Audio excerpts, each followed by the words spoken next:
everyone. Today we're learning about the reasons for and effect of statutory interpretation. So if we look at the study design, we've just done the role of the Victorian courts and the High Court, and now we're getting into a little bit more detail. So you need to know why we have statutory interpretation and what is the outcome of it. So remember, statute law is law made by Parliament.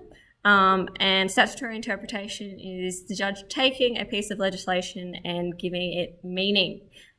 So it's about giving or interpreting different phrases of an act of Parliament and giving it more understanding.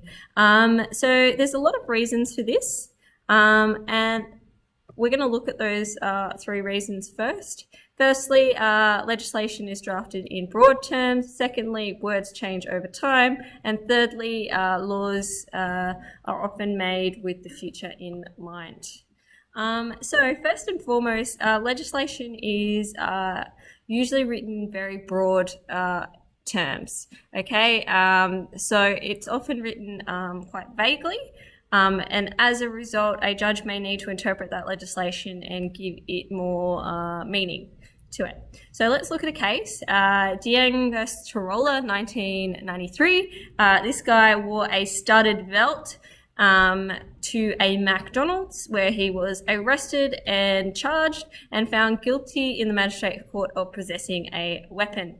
At the time, the Controlled Weapons Act stated that it was illegal to possess, carry and use any regulated weapon without some sort of lawful excuse. Ding thought this was pretty silly because he was just wearing a studded belt, so he appealed this conviction in the Supreme Court. And the term weapon was generally broad, covering a range of specific items, so the court needed to determine whether a belt with raised stud was considered a weapon. The judge decided that a weapon should only be defined as anything that's not commonly used for any other purposes than a weapon. So in this case, a belt could not be classified as a weapon because a studded belt was mainly used for fashion purposes and for holding up your pants. As such, the definition of weapon was narrowed. Okay, the second reason is the changing nature of words. Obviously, words might mean something different from 50 years ago as to the way they mean now. So let's give you an example. Kevin was born biologically a female, but clearly identified as male and even had gender reassignment surgery. He had married Jennifer in 1999, and he wanted to get his marriage validated. This was challenged by the Attorney General, who said at the time that Kevin was not a man for the purposes of the definition of marriage. So the family court looked at this and they needed to decide whether Kevin was a man at the time of marriage and what the criteria should apply as to a person is a man or a woman. At the time, the Marriage Act did not include a definition of a man or a woman. All it said was marriage was a union of a man and a woman. So the Parliament had not included that definition. The family court held that Kevin was indeed a man and should be considered a man in everyday sense. And they decided that the word should be given a contemporary, normal and everyday meaning in which the 21st century was held to include those who had changed their gender during this time. So they decided over this time that it should be given a contemporary meaning of a man and that someone should be allowed to be included in that definition. Okay, the third reason is unforeseen circumstances. Okay, sometimes law changes and we need to interpret things that maybe haven't come up or haven't necessarily been developed yet. Okay, so we know the Brislin case. We know that like services was ultimately defined to include radios and expanded the lawmaking power. But this decision was also further expanded in 1965 when Jones versus the Commonwealth, where the High Court held that other like services could also include televisions as a technology unforeseen in the Constitution at the time. Okay, so sometimes the law doesn't take into account future technologies, so words such as like services need to be interpreted to include things that may be or occur in the future. Okay, so what do the judges use when they're interpreting things?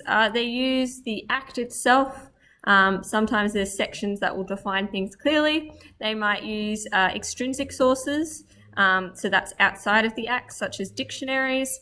They may use common law, so they may use precedent above them as well. Okay, so what are the main effects? Well, there are 4 main effects. It creates precedent, it broadens the law, it can restrict the law, and it can influence a change in Parliament. Okay, so the first main one is it can create precedent, which means courts at a lower hierarchy will need to follow the interpretation of a court above hierarchy. So we see that with the clearer definition of weapons, that the magistrates court and the county court then needed to use that interpretation by the judge when they were determining similar cases. Additionally, it can broaden legislation. So one of its effects is broadening law's application in a particular area. So one example that we've already talked about is the term external affairs, which was broadened to include areas covered by international treaties and declarations. So it was broadened to include those definitions. All right.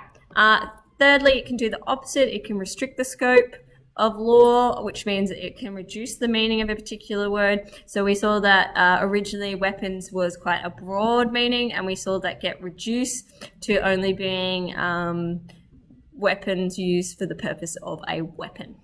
Okay, so wearing a belt as clothing was not intended in that purpose. So it can restrict the meaning of a word. And lastly, it can also encourage Parliament to make or influence changes in their law. So example, the Parliament might amend a particular law, or they might actually get rid of it. And we see an example with the term persecution. In 2001, the courts of Australia had a lot of different terms for the term persecution. So basically what the Australian government did was amend the Migration Act and make it clear what the term persecution meant. And so it clarified that meaning altogether. And as a result, it actually reduced the number of people who could actually be defined as persecuted under this act, and reduced the number of people who could apply for that persecution. But what it does is that basically if government finds that statutory interpretation is either confusing or if it's important, they may put it into legislation law instead, because as we know, statute law usually overrides common law. In these circumstances. Anyway, that's it for today. So good luck with your studies.